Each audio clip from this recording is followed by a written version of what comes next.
Welcome back to A Complete History of Manchester United. I'm your host, Wayne Barton, author and producer of several Manchester United books and films, joined as always by the legendary football writer Paddy Barclay, author of several Manchester United books, several football books, in fact. Relevantly for this series, of course, author of the definitive biography of Sir Matt Busby, biographies of Jose Mourinho, Alex Ferguson as well in there for your reading delight. We are taking you on this journey through Old Trafford history. If you're watching the video, please give it a like and subscribe. Join in the conversation in the comment section. If you're listening back on the audio podcast, please be sure to subscribe and give us a review on the platform you're listening on. So Manchester United season, Paddy, 72-73, kick-off. The pre-season is in the South Coast. They play a couple of games down there and then they move on to Denmark and Germany. What do you feel the feeling? I mean, they finished 8th for a few seasons in a row. Yeah. Frank O'Farrell's got his feet under the table. He's got a couple of players in there. He's got the promise of more money to spend if he needs it. What do you think the ambitions would have been for Frank looking forward?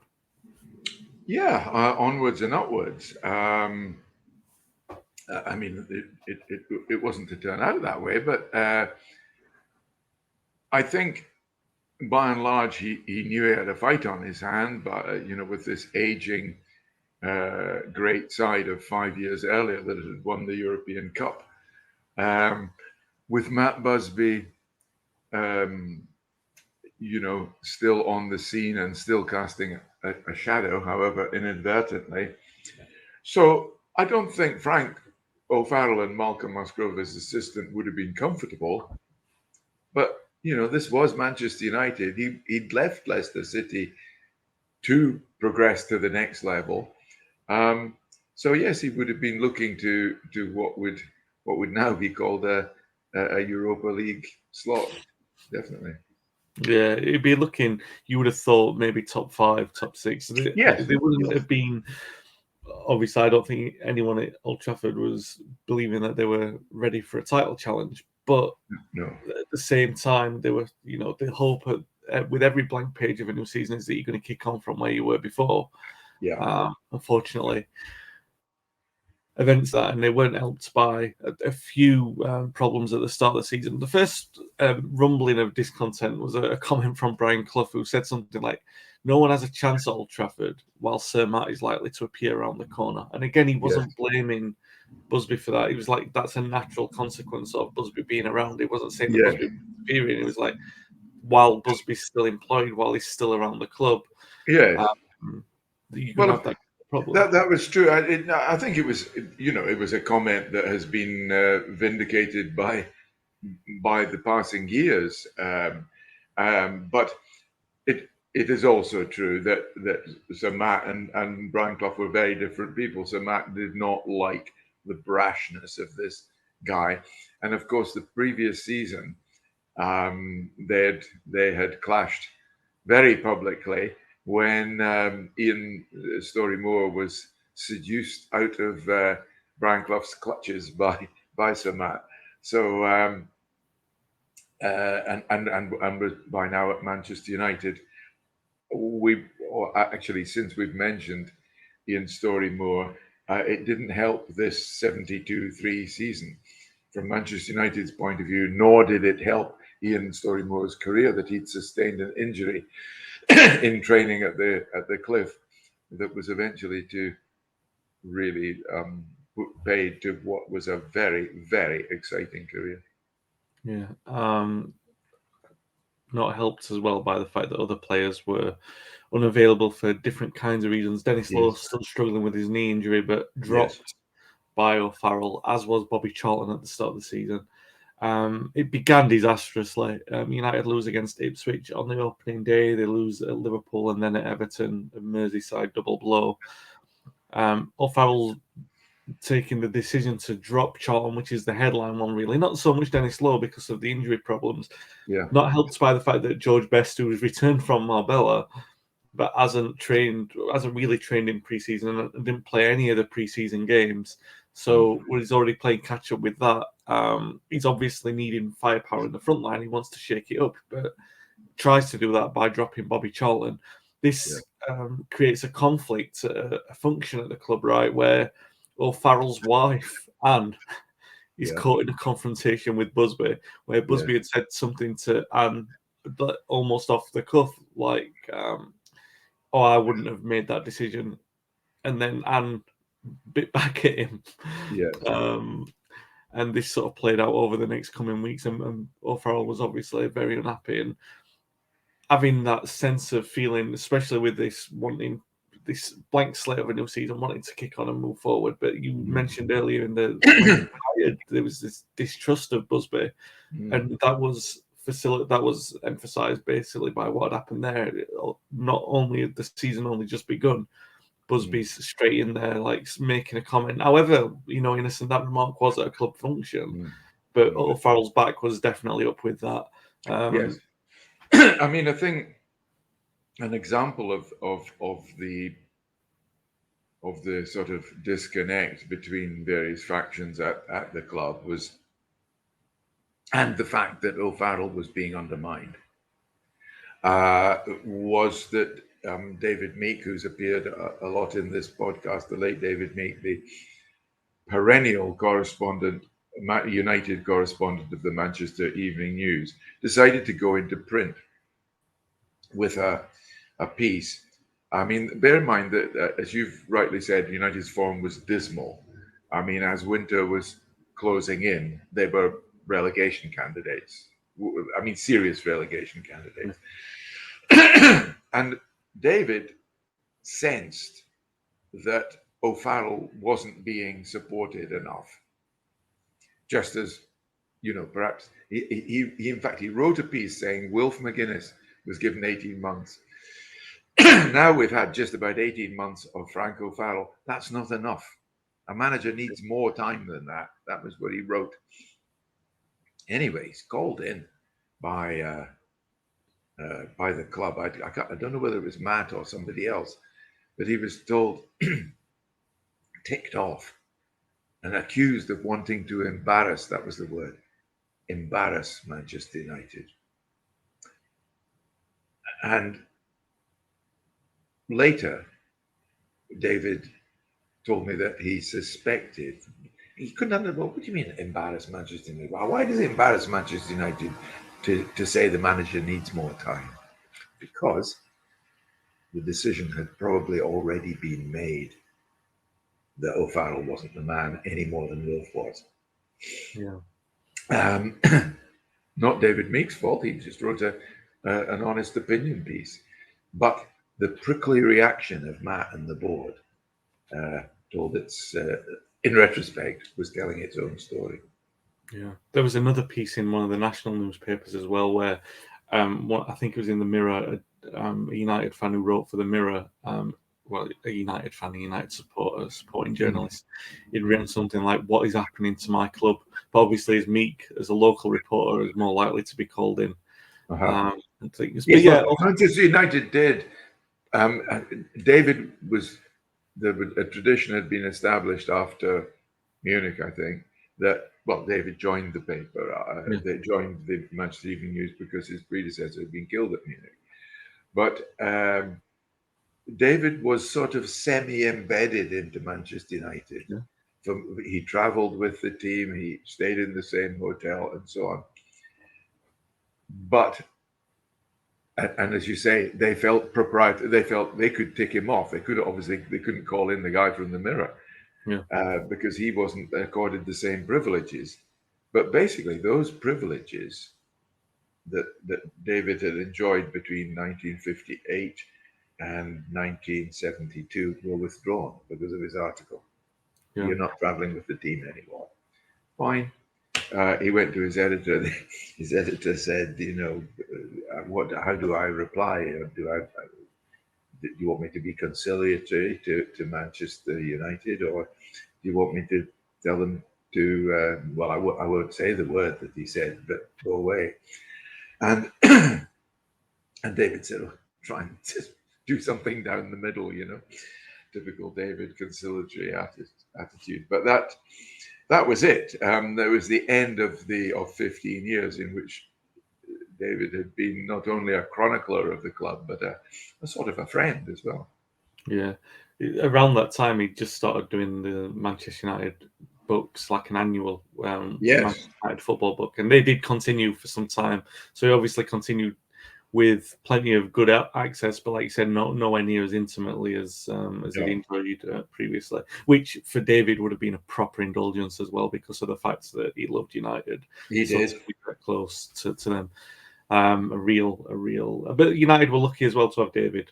Let's put that on record as well. They were Yes, definitely lucky to have him. And when he was speaking from the heart, and everything that he was saying, the concerns he was showing were true. Because even as we go forward, the first 18 months under O'Farrell's successor, as we'll get to, were disastrous. So it proves the point. You need more than 18 months to even start to begin to do that work. So yes, we mentioned the other players. Charlton dropped, Lowe dropped. Eventually, they both recalled. George Best doesn't get dropped this time round. He sort of loses his way of his own regard. In the opening game of the season against Ipswich, the Ipswich defenders are commenting on how easy it is to mark George out of the game because he's so rusty. He's had yeah, this summer off. He's nowhere near match fit, and they were almost embarrassed after the game talking about it because they didn't want to throw George under the bus, but they were commenting on it. It was easy to play against him. Remember, this is the same Ipswich team of the recent seasons where George had embarrassed them, scoring from a corner and then almost doing it again. So yeah, much so that he was taking the mick out of Bobby Robson on the sidelines, and now his fall from grace is so significant. But he's still in the team. He scores his first goal against Leicester. But mhm, United, it's 4 goalless games from the first 6 games. So prompts O'Farrell into the transfer market. yeah, Another journalist reckons that it's going to cost United £1 million yeah, to solve the problems. The reality is it's probably going to cost somewhere between 1 and 2 million because of the number of mm, reinforcements needed. David Nish, the defender, has just moved to Derby for near £250,000, yeah. 225,000. So United are going to need 7 or 8 players of that kind of caliber, Well, really. exactly. They spent. I mean, O'Farrell spent $250,000 on 2 strikers.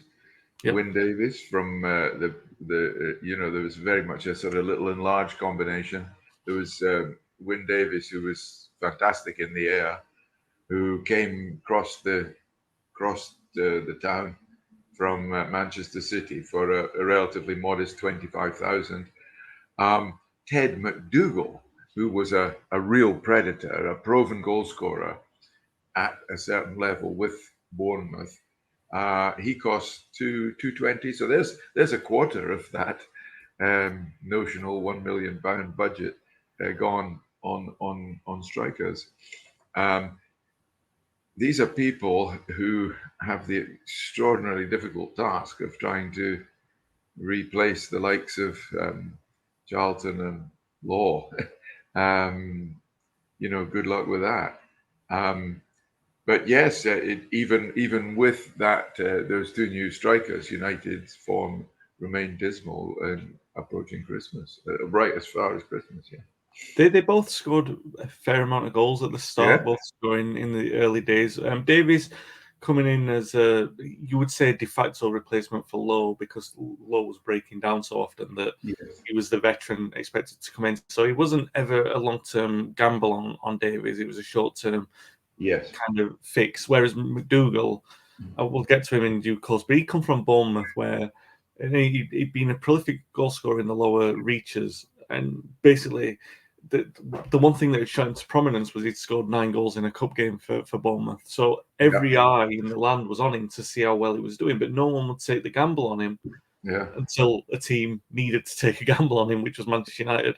And mm, McDougall, because of the fact he cost this amount of money, and because of the fact that he'd had this reputation where someone had to take a gamble at some point, someone had to take the punt. He was very much the forefront figure at United, not like Davies. McDougall was expected to hit the ground running, and he was given all the fanfare of a top signing and everything like that. So he was very much expected to be the saviour for O'Farrell, or so he would hope. yeah, O'Farrell doing a lot of internal things as well, like he had Malcolm Musgrove draw lots to try and change the hotel arrangements, so different people would be staying with different people, to try and break up cliques. but it wasn't working. The form was dreadful. There was no win in the first 9 games. A 4-1 home defeat to Spurs as well. But he kept going, O'Farrell. Davies and McDougall both scored in a win over Liverpool, which he thought was going to be a turning point, because then they again did it in a win over Southampton a week or so later. Now, Best had started to go missing from training. So O'Farrell dropped him. He dropped him for the trip to Norwich where United win. So that was 3 wins in 4 games. O'Farrell's got this tiny little run of momentum where he feels vindicated in dropping Best, vindicated in the players that he's brought in. So he puts Best on the transfer list. Unfortunately for O'Farrell, at the same time as he's notifying the press of that, Louis Edwards is telling the press that, because someone's gone to Louis Edwards about it and said, "Oh, what's this about George Best being on the transfer list?" He says, "No, George Best is not for sale." Yeah. So it's already showing that they're not on the same page. So no Charlton, no Best, no Lowe. Well, Lowe is fit enough to be third choice behind O'Farrell's new strikers. He needs the results to go his way desperately at this moment in time, because that's the thing that he's clinging to. Now the results need to keep going. But United lose 2-0 to Stoke at Old Trafford. It's a very dismal performance, and the writing already appears to be on the wall. Like I said, United are in the relegation fight. They're in the bottom places. They're really looking like they're going to go down. They go to Crystal Palace, who are fellow strugglers who do go on to get relegated. That's not too much of a spoiler. They go to Crystal Palace and they lose by 5 just before Christmas. It's a shocking defensive performance. One of those performances. You spoke about David Meek commenting on 18 months and how, we need time for managers. But sometimes there are individual defeats. People watching this will be familiar with United losing 5-0 to Liverpool at Old Trafford. Sometimes an individual result can change the entire landscape. 4-0 to Brighton. Exactly. I mean, there are plenty of those to pick from in recent. Those. I mean, we're talking now in 2022. How many, for 50 years on from the season we're actually discussing, and nearly 50 years on. And for youngsters, those 2 defeats in the 21-22 season, if you multiply them by 2, you get an idea of the defensive performance against Crystal Palace as the Christmas of 1972 approached. It was a total shambles against the team, as you rightly say, that were destined for relegation. It was, however, although a painful match from the Manchester United point of view, it was to be a momentous one. Yeah, it really was a terrible defensive display. I mean, you can the highlights of that all over YouTube if you wish to purvey them. We covered that in the film Too Good to Go Down, with that the highlights of the lowlights of that match are there, and you can tell Alex Stepney looks absolutely bereft. Shot of confidence and shot of confidence in the players around him to do basics right, because the goals are shambolic the way you wouldn't even expect them conceded by third division sides. United are all over the place. There's no way out for O'Farrell, basically. You couldn't imagine that he could turn the situation around anyway, but it just so happens, conveniently for United, that the wheels are already in motion. Like you said, first of all, the decision pretty much had already been taken anyway. But secondly, Tommy Docherty who was a Scotland manager, was in the director's box. That's absolutely right. And Tommy Docherty had taken over as Scotland manager, made a very good impression there immediately. As we know, he'd made his name at Chelsea before. And Julie, excuse me, in the course of his duties as Scotland manager, the reason he was at Selhurst Park that day was to watch Scotland candidates such as Lowe, who was still rated highly enough by Tommy as to be a prospect, and Willie Morgan, who throughout United's decline, had retained good personal form.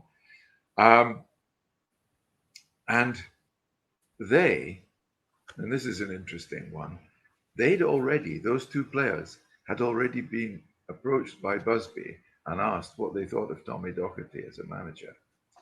Well, certainly Willie was to change his opinion in later years, but that's for another day. But, the word came back. We think he's great. We think he's fantastic. So at any rate, he's there at Selhurst Park, and Matt, who moves in not so mysterious ways, said, "I'd like you to meet someone," and introduced him to Louis Edwards, Matt's friend and United chairman. They, Edwards said, how would you feel about being manager of Manchester United? Well, Docherty was a friend of, liked O'Farrell personally, and said, "Well, you've already got a manager." Only to be told that within a few days, we won't have a manager, so there will be a vacancy. So, that die was already cast. Docherty then resolved, much as I like being Scotland manager, I'm not going to turn down Manchester United. Yes, I will take it. So that when duly, within a few days, O'Farrell was sacked, the final betrayal, Docherty had already put his departure from Scotland in train. The Scottish FA had given permission for him to leave. And that was it. Manchester United had a new boss. Yeah, O'Farrell sacked, Musgrove went with him, and most shockingly, actually, John Aston was sacked at the same time, which upset a lot of players who'd come up through John, and they were very unhappy to see John go, and upset John Junior This as is well. John Aston Senior. Junior had already been transferred to Luton. Yeah, and as you rightly say, a very upsetting moment in the history of Manchester United, because John Aston, he played in the '48 Cup final. He was almost synonymous with the Busby era. Always there, either as a player or in various backroom roles. So the times were changing. Yeah. Docherty, renowned for being straight to the punch with straight to the punch line. Often a wisecracking manager, really befitting of the profile. He walked into Old Trafford full of confidence. On his first day at the club, he went onto the pitch and just hummed to himself, "You were made for me, I was made for you." And it's funny looking back, and you mentioned the Scotland gig and the way that he walked out of that, and effectively the words were a variation of this. United is the only job that I would leave Scotland for. Yeah. And he loved the idea of being Manchester United manager and what he was to do with Manchester United and the vision that he would, eventually. I don't think it's telling any spoilers to say that he complete that vision to a certain extent. Now, obviously, because of what happened afterwards, he always spoke not in dull tones about United, but it was almost like he didn't love United as much as he did because of what United eventually did to him. Mm-hmm. But from these early stages, you could tell that he really did love United. And I'm not, this podcast will tell, and as we go on to some notes in this podcast, we're definitely not a revisionist podcast. Well, we like to tell it as it is, even if it is ruining Wilf McGuinness's stories or statistical anomalies, as I'm going to go on to in this episode. So I don't like to revise it and say that it wasn't what it was, or that it wasn't. But Tommy did love United, and I wish that he, even in my conversations with him, I'm sure that you had the same conversation sometimes. Right? That some of that, I wouldn't say bitterness, because obviously he led a full and happy life, but some of that resentment that was still there from the way that he was treated or the way that he felt that he was treated. Sometimes I wish that we'd seen something else of Tommy that, where he could, he always confessed his love for his team and his players, but never the club in the same way. And it seemed a shame, because what he was to United and what he did do was obviously, we'll come to some of it, was quite, we might say, beyond the pale, but he seemed to come through a love of the actual profile of the club and wanting to mould it in his own image, while Yes. still being somewhat faithful to its history as well. He was he really was sort of hand in glove. I can remember his time at Manchester United. Looking back on it, he was at home. You know, I remember him. You know, if you were at an away match, you'd go into the hotel and invariably in the lobby would be a huge pot of tea with Tommy, sort of sitting there like a king on his throne. And funnily enough, one guy who was always with him was the physiotherapist, Laurie Brown. Yeah. They were great friends. I'm trying to resist the spoiler at this stage, so let's move on. But you know, he and his assistant Tommy Kavanagh, and we can talk about Tommy Kavanagh later if you like.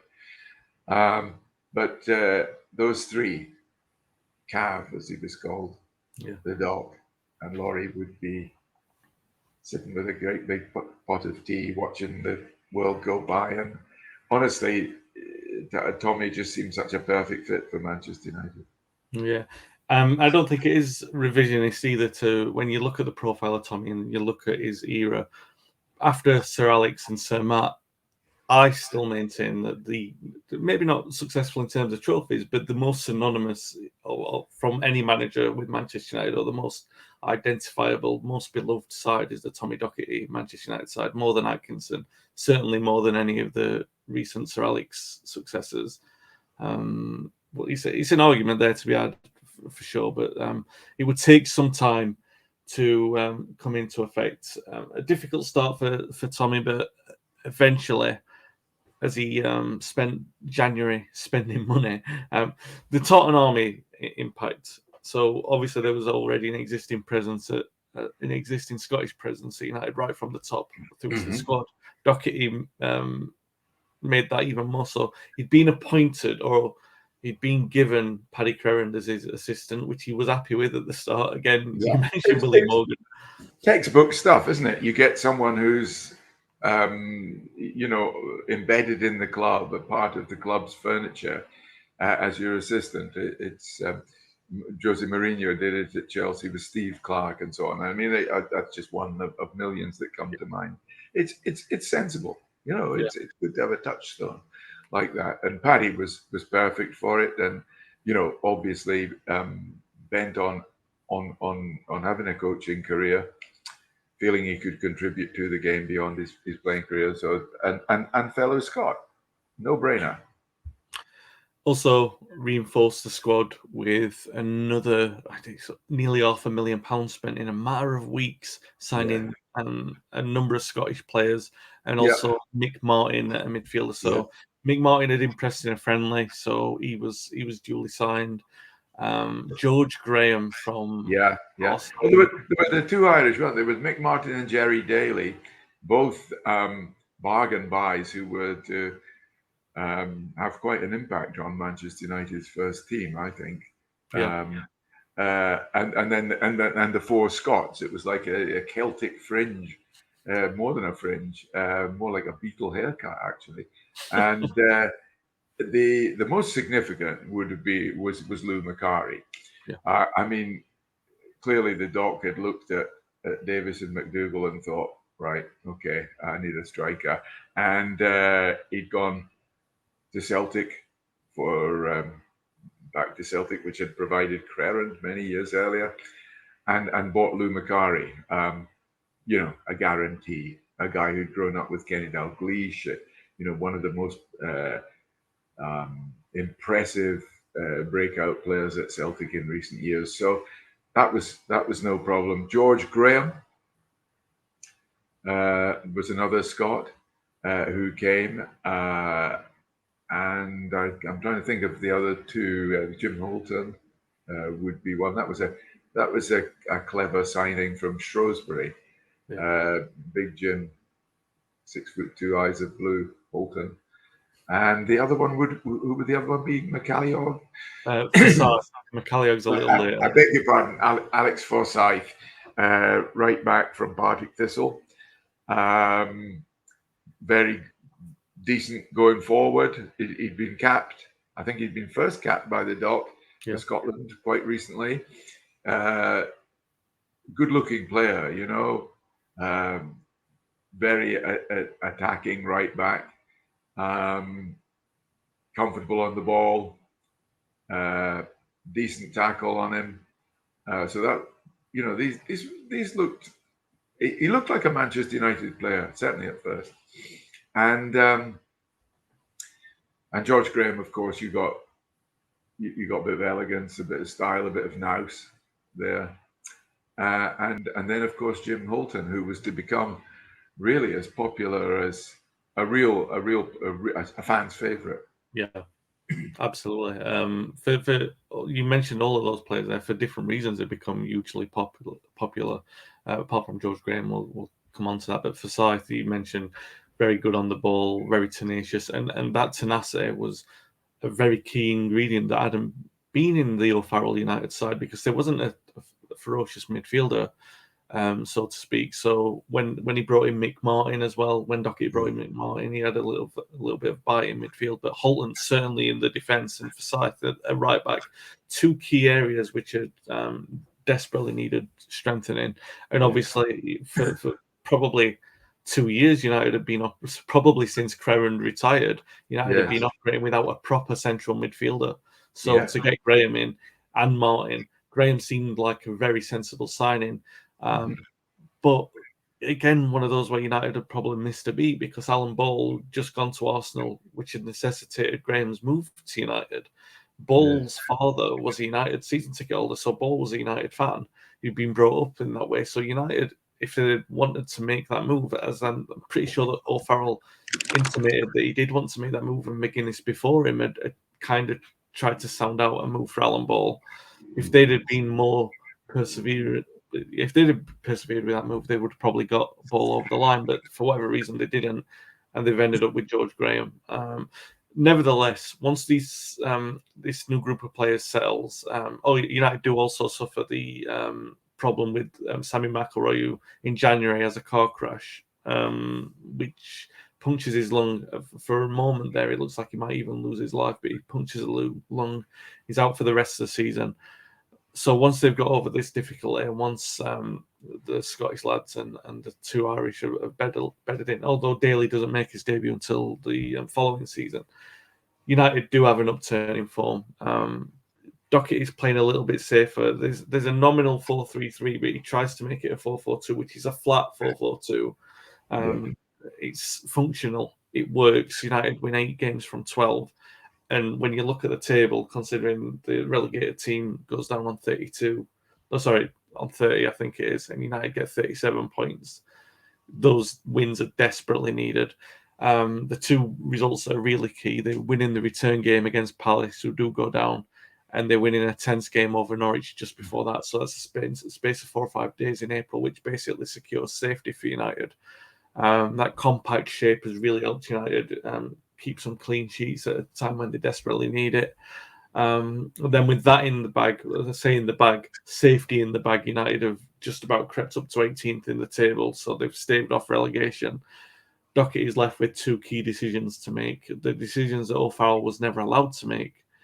But we should also mention, on the same day that O'Farrell was sacked, George Best, who had been on the transfer list, even though United were willing to take him off it, and there was lots of rumours about who would come in to sign him, such as Derby County, which would have been a very interesting move indeed for George Best. But he didn't go there. He actually handed in a letter of resignation to the club, saying I quit on George Best headlined paper, as one would expect with a flourish. So he actually showed a lot of culpability in this letter, which he delivered personally to the board, saying, I feel like I've let you down, kind of thing. I can't be my best. That kind of thing was in the letter, and it was publicised everywhere. Again, that's the thing that you can find everywhere. That letter, the contents of it aren't confidential by any means. Best admitting that he wasn't as dedicated as he was, and he'd lost his way, and that United would be better off without him. So he was gone for the second half of the season. He was basically gone from the game for good, as far as everyone knew. He was going to retire. Although there were a few skeptics in the press saying, "Oh, he'll be back because of what happened in Spain the previous summer." But certainly for the second half of this season, no George Best at Manchester United, no George Best under Tommy Docherty. He was living, he's contracted to the club, but he wasn't there. The decision that Docherty did have to face was with Bobby Charlton and Dennis Lowe. Now, Bobby Charlton made the decision easier, and Docherty had a bit of a conflict over this, didn't he? Because Charlton went to Docherty and said that he intended to retire anyway, so he was going to be gone at the end of the season. In retrospect, Docherty has lamented the fact that he didn't fight harder to keep him as his assistant, although that would have probably upset the apple cart with Crowden. You never know with Docherty anyway, whether or not he was saying that through sentimental hindsight or, with the benefit of hindsight, sure. But it definitely seemed to be something that he did think about, that he should have offered Charlton a job on the staff. But the Dennis Lowe one was a lot more controversial. Charlton basically retired. He had this big fanfare at the end of the season against Chelsea, where his retirement from Manchester United was, he retired as top scorer as well, 7 goals, which is another matter.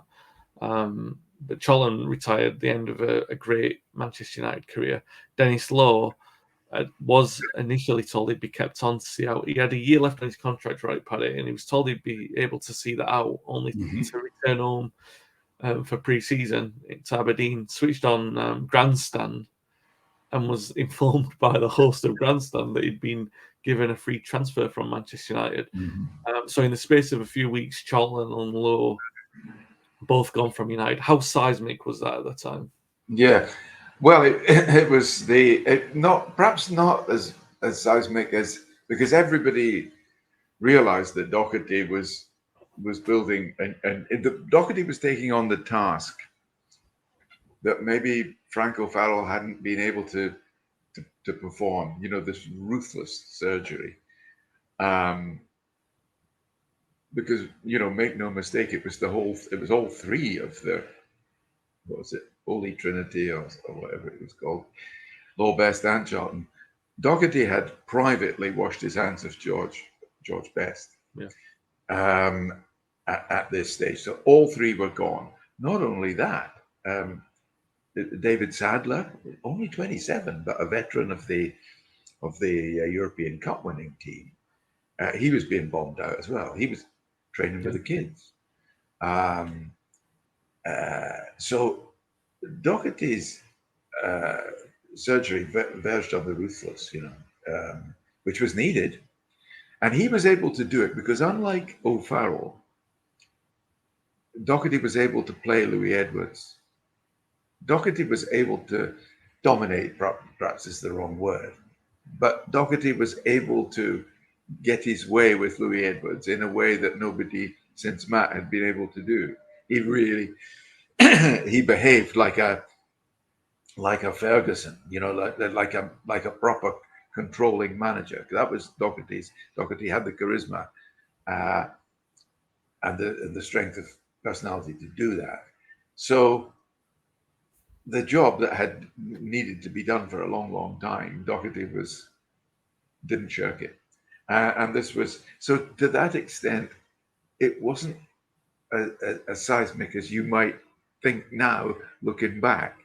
Oh, Best and Charlton, 3 Ballon d'Or winners, being, turfed out of the club. It didn't quite seem like that because they were faded forces. Well, George was, because he wasn't there. Dennis, because he was injured and aging. And Bobby simply because time had caught up with him, and he had thought, I want to go into management. He'd had the offer from Preston North End and decided to take it, which incidentally became a solution for David Sadler, because the following season, Charlton was to end Sadler's misery by taking him to Preston North End. Yeah, Tony Dunn would also be moved on. Perhaps, and he had a couple of years good in him, still in there. So there's another European Cup. So that's half the European Cup side gone in a matter of months. Yeah, it's just incredible turnover. Like you said, though, the idea of it being a seismic thing, Docky as well. It should be said that the Edwards and Busby realised that one manager would have to be given the responsibility of doing this. He Yes. couldn't avoid it forever. One manager would have to oversee it, and maybe that was one thing they'd come to an agreement privately over the fact that because O'Farrell had tried to make this change and it hadn't Yes. worked for O'Farrell, I Yes. think possibly Busby and Edwards realised that the next man would have to be able to oversee that transition. And In fact, yes, that's true, because there is a sort of anecdotal evidence for this sort of voluntary transfer of power that you're describing, in that David Sadler remained bitter about this for years, and rightly so, because he'd been sort of promised a testimonial. Doherty said that Tony Dunn's would be the last testimonial. That's it. And Sadler was advised, well, go to Matt. He promised you it. He'll sort you out. And Matt said, no, I can't interfere. So the penny had finally dropped with Matt. From now on, I'm not sort of helping the manager. I'm not showing the manager the ropes. The manager is Tommy Doherty. I'm just the director. So that finally that sort of cord had been snapped. Yeah. Doherty steers United to 18th, which would have been unthinkable. Even 12 months earlier, I realised that United would be in that kind of dogfight, but that's where they were. And 18th from Doherty's starting position was actually a decent job, what he'd done, especially that good run of 8 wins in 12. So they were looking up. In the Cups, United had been knocked out early. Bristol Rovers in the League Cup at the second stage for United after overcoming a replay in the first attempt, knocked out in a replay to Bristol, and then Wolves in the third round in the FA Cup knocked United out. They also United participated in a series of games that aren't in the official records, Paddy. The Anglo-Italian Cup. They played against Fiorentina, Lazio, Bari, and Verona as well. Charlton actually scored twice in the 4-1 win over Verona. Technically, his last game for the club. I obviously know a lot of United historians. There's one a man called Tony, who will argue until he's blue in the face that the Anglo-Italian Cup should be included in the club's official records, because it's a senior cup competition, which is included in every other club's official records. So Charlton, who retired from United on 749 appearances and 249 goals, it's actually something like 753 and 251. And if you think that that's insignificant, first of all, it's not insignificant because it's Charlton's official United record. But second of all, United made a big deal out of Ryan Giggs succeeding that when he succeeded that appearance record was when United won the European Cup in Moscow. That was the day Giggs broke that appearance record. He levelled it by scoring in the league win in 2008 and then surpassed it by coming on as a substitute in Moscow. And that's what the club recognised. However, if these records should stand, as one would presume that they should, because they were competitive games United played, there's no reason. It wasn't like the Watney Cup or anything. It was an Anglo-Italian Cup, which was an established competition, international competition. That was effectively that was Bobby Charlton's last game for the club. Even though the club recognised it as Chelsea, we're here to put the record straight. You can, I mean, look. Wayne, you're too young to remember, but my recollection was that the Anglo-Italian Cup was disparaged, but was treated as it wasn't a friendly. Yeah, and I think that's the criterion. Some might argue that it was somewhere in between a competitive match and a friendly. But when you consider that take a look at the teams, you've probably got the lineups for the Anglo-Italian Cup. My recollection is that these were first team fixtures.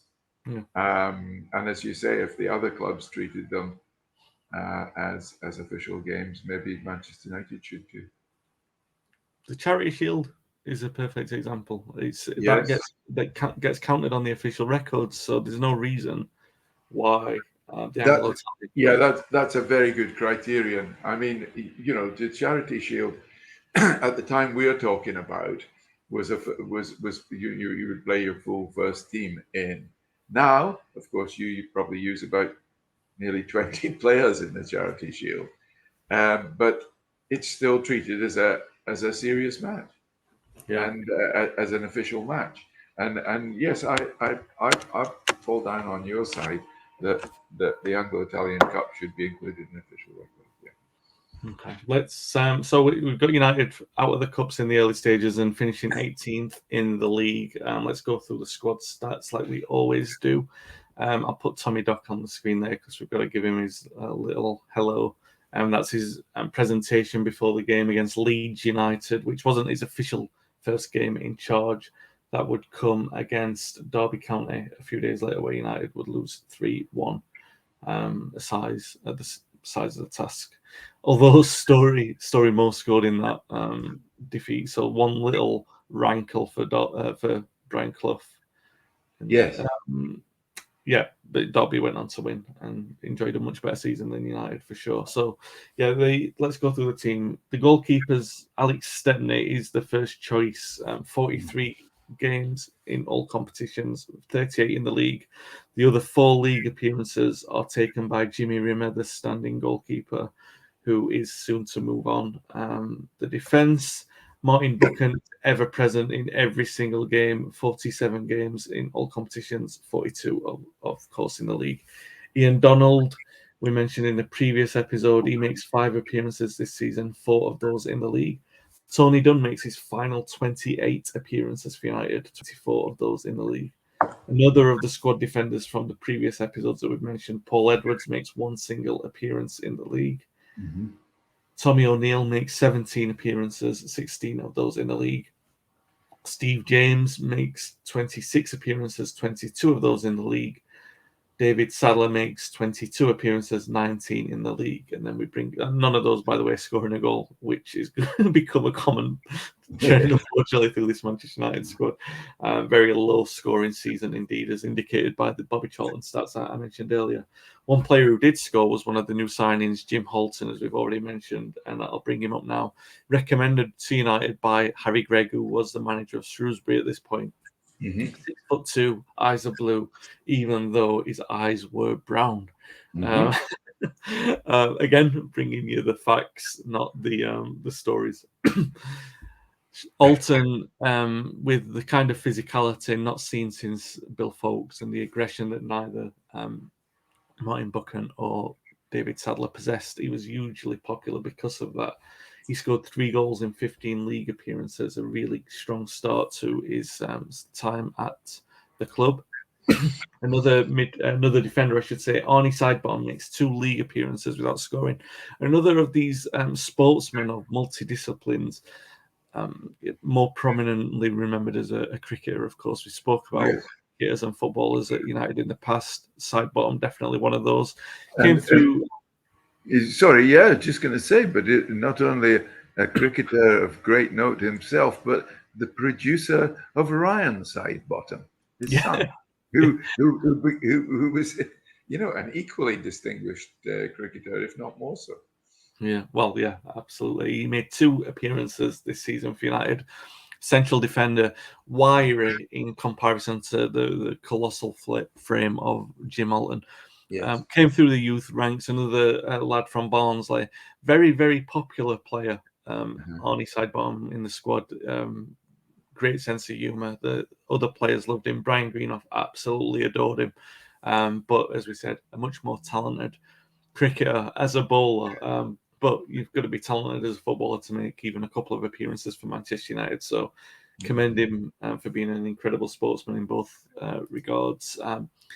Mentioned Alex Forsyth earlier. Now, he makes 9 appearances this season, 8 of those in the league, as he will eventually become an accomplished right back, but he makes his debut at left back.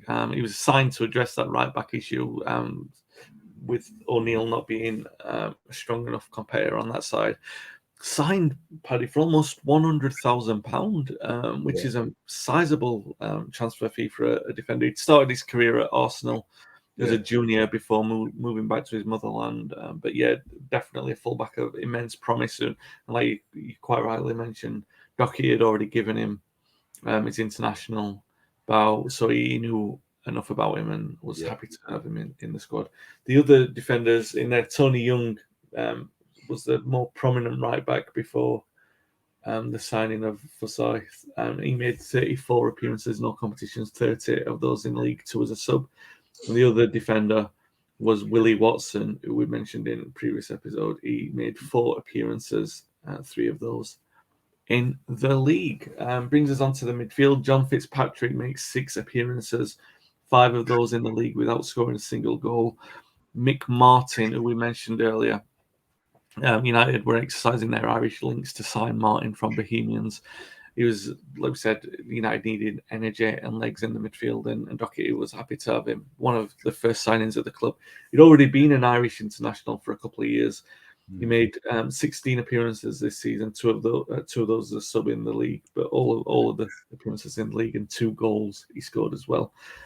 Sammy McElroy with 1 goal in 13 games. The goal came in the League Cup defeat and 10 appearances in the league, 6 as a sub. As his acclimatisation to the first team was a little bit more gradual under O'Farrell than the prominent start he had the previous season, where obviously he made his debut, scoring a few goals and then becoming a Northern Ireland international. A little bit more laboured in the second season, but then obviously suffered the terrible misfortune of the car crash in January. George Best, 6 goals in 23 appearances before his impromptu departure in December, 4 in 19 in the league. Bobby Charlton, the top goal scorer, 7 goals in 41 games, 6 in 36 in the league, 2 of those as a substitute. Brings us on to the other players in the midfield. George Graham, as we mentioned earlier, another of those players given Scottish honours by Doherty. Now, he had been, you already mentioned his class as a midfielder. He'd been a great midfielder for Arsenal and brought this sense of calm with his assured and composed style. He was also given the captaincy under Tommy Doherty, but he struggled with the stage at United because this is my phraseology, Paddy, and I don't know if you would agree or disagree with that. United didn't need the ice; they needed fire. Yes. And Graham brought ice, but United desperately needed some kind of fire in there Yes. throughout the side, really, not just in midfield. And because of that, and because Graham wasn't the youthful upstart that United were kind of hoping, that they were hoping for that kind of energy in the midfield, because they didn't get it, and because Graham had been a veteran at Arsenal and probably seen his better days there, wasn't immediately popular with the United fans either. Not unpopular, I should say, but just didn't set the pulses racing as they might have hoped, and as he might have hoped as well. Trevor Anderson, Graham played 19 games, 18 in the league, and scored a single goal. Trevor Anderson, a midfielder who, he was signed by O'Farrell from Portadown around the same time as McDougall, as we'll come on to in a moment. He was low profile compared to Davies and McDougall, to be fair. He came from Portadown. He made a decent impression in the reserves, playing mostly in the wide areas, so he was given a chance in the first team under Tommy Doherty. Yeah. He made 7 appearances, 5 as a sub in the league, and scored a single goal. Another of the lads who played a lot of reserve team football before coming into the first team was Peter Fletcher. Now, he's a Manchester-born forward. He made his debut towards the end of the season with Doherty not sold on McDougall. Fletcher hadn't been particularly prolific in the reserves either. He'd only scored 5 goals since October. He wasn't pulling up a lot of trees, and maybe that's a lot to do with Aston's departure as well. The fact that United was struggling to bring through a lot of youth players.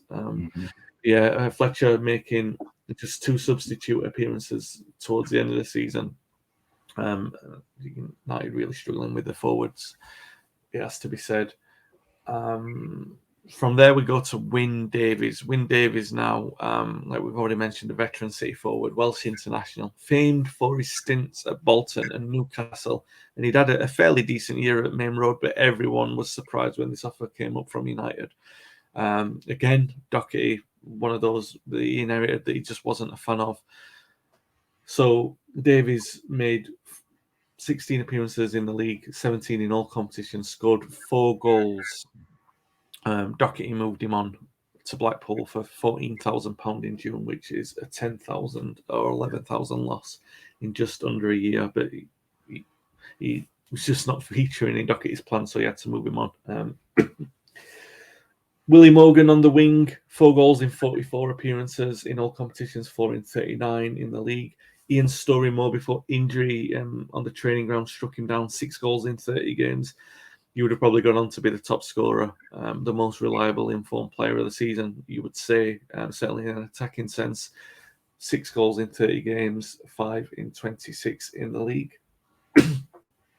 And that should bring us on to the last 2, which are Ted McDougall, first of all, former Liverpool apprentice. McDougall makes his only 18 appearances and his only 5 goals are scored in this season. Now, he moved down the leagues from Liverpool, and as we said earlier, became renowned as a prolific scorer, first for York City and then for Bournemouth. He scored those 9 goals in an FA Cup win over Margate. I think Bournemouth won that game 11-0. Everyone in the country was watching to see what McDougall would do, if anyone would take a chance on him. Loads of clubs linked with him in the pre-season of 1972. No one took a chance on him, with United needing goals. Bournemouth obviously saw United coming in and charged a massive fee for him. McDougall given big fanfare in lots of newspaper press over his arrival. O'Farrell gave him a fair shake. Tommy Doherty did not take to McDougall even less. You would say Wyn Davies, really. And they had a very fractured relationship, to say the least. Dennis Law, 2 goals in 14 games to see out his United career. 1 in 11 in the league, which very disappointing end to his United career. But obviously, at this point, he was very injured, suffering these injections every game, barely training. Doherty even accused him of cheating his teammates, which was a bit unfair. I think Lowe was desperate to help them get out of the plight that they were in, and desperate not to end his United career in the way that it ended. He was heartbroken by that.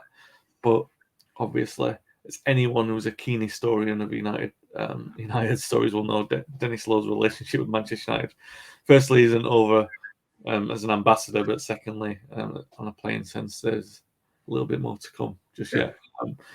Brian Kidd, 4 goals in 25 appearances in all competitions, 4 in 22 in the league. Again, Kidd would have hoped that there wouldn't be the need for McDougall or for Wyn Davies, that he would be the one who'd be given that responsibility, but he just wasn't. And that was the case. Lou McCarry, quickly as we come to that, he was on his way to Liverpool before Paddy Crerand hijacked the move and got to Manchester. Unlike some of the others, Macari was a bright young thing, a harasser in the front line. You might say in the form of Carlos Tevez, even the way that he harried opposition defences. He was an established international, scored on his debut against West Ham. He wore Dennis Lowe's number 10 shirt while Dennis Lowe took to the field wearing number 4. A very unfamiliar sight indeed for anyone watching that. But then as the season wore on, Macari ended up with 5 in 16 in all competitions. In the league, I should say. Struggled with the weight of expectation. He was the man now expected to deliver all the goals scored by the 3 departed Ballon d'Or winners, as we mentioned earlier. This is a squad picture from and towards the end of the season, where you got Tommy Doherty in there and Tommy Cav alongside him, and Pat Crerand on the other side as well. That's how the side looks towards the end of the season. United's colours. Sorry. Okay. Yeah. Carry on. There's just a couple of points I'd like to make in a moment. Just the red and the just an excuse to put this beautiful shirt up, the yellow shirt, which United, I think they're actually bringing one back for the 22-23 season. I don't know if it's quite in homage to their horrendous form wearing this for a couple of seasons, but it's a lovely kit nonetheless. Yeah, Paddy, you're going to speak about the squad. Yeah, I was just going to say that the season too little points in the season. I think it would be remiss of us not to say that this was to be the final season of John Fitzpatrick, United's first substitute. I think, Wayne, is that right? That's right. Apart from the first official substitute, because of course David Gaskell had come on as a substitute in the Charity Shield. The first league substitute. That's right. He'd been sort of virtually pulled out of the crowd, hasn't he? Hadn't he, Yeah. Gaskell? That's right. But yes, first official substitute, and one who definitely had been plagued like his fellow Aberdonian, Dennis Law. Yeah. This was the end. He was to retire. I think pretty soon after the 72 season drew to an end. That was one thing, but just to show that there was, it wasn't all doom and gloom around Manchester United at the time. I can remember in Manchester there was a mischievous quiz question.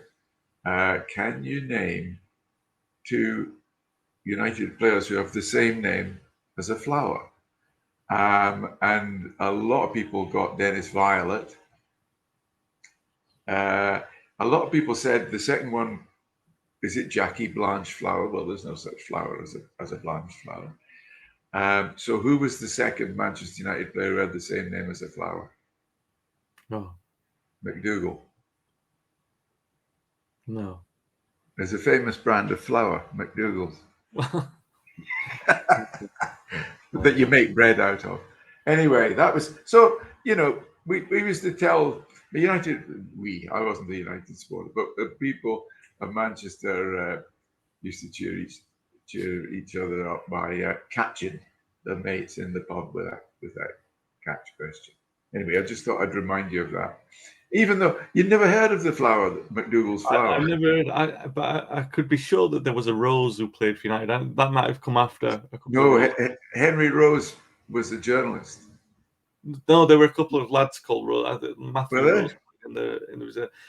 Yeah. Oh, well, I might have known. I couldn't get that one past you. No, but that was late, obviously, not 1973. I don't think they were born in 1973. So yeah, Fitzpatrick, you're quite right. 147 appearances and 10 goals. He tied with great player, and should really have been that buy in the United midfield what they were desperately needed. He provided it when he was fit, for sure, and he would be sorely missed. And one of those really understated misses as United were going to kick on into next season, because he would be in a natural play to step into that void.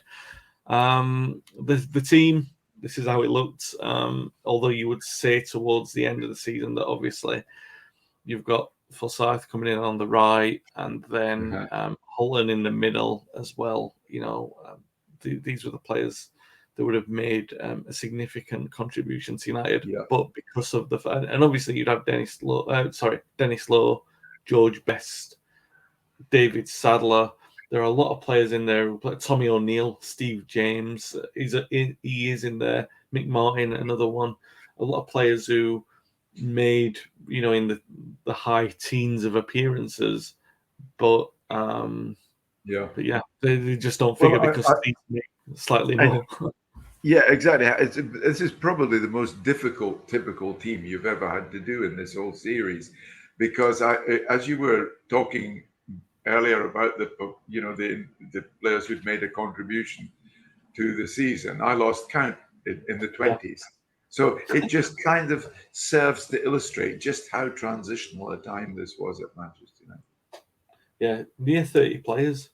It might well be 30 that played. A significant number. And you've got a couple of players like Charlton and Buchan and Willie Morgan, who played practically every game. Yeah. But then you struggle to find staples of the diet, other than those, which a contributing factor for their difficult form, of course. Average attendance this season down slightly from 47,000 to 46,703. We've already mentioned a couple of times Bobby Charlton, the top goal scorer, with 7 goals, 6 of those in the league. But by the way, I'm putting that as a 4-3-3, which is how the season started. It transitioned into a 4-4-2, a flat 4-4-2, which it would come primarily after Story Moore was injured, and you would have like the likes of Trevor Anderson on the left. So that's how that formation would have looked towards the end of the season, the 4-4-2.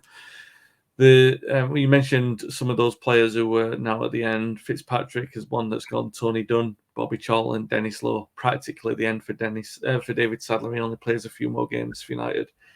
The key results for this season, there's really only one that I look out this season that sticks out like a sore thumb. I mean, yes, of course, you've got the 4-1 defeat at home to Spurs. You've got the 1-0 loss at Chelsea where Bobby Charlton retired. But the headline result from the season is the 5-0 defeat at Crystal Palace. And there's no avoiding that. Very so, Elsewhere in football, Liverpool won the league. That's their 8th title, so they're now branching out as the most successful British team in history.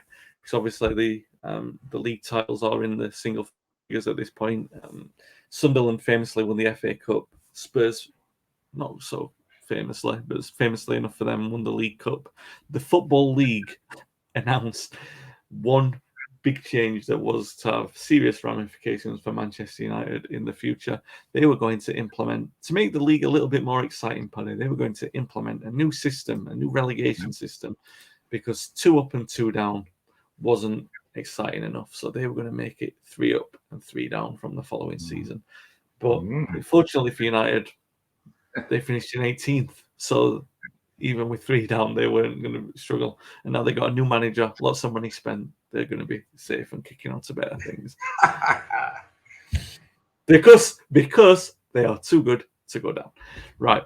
With that in the bank, and that's a 72-73 season. If you've enjoyed the podcast, please give it a like and subscribe on YouTube.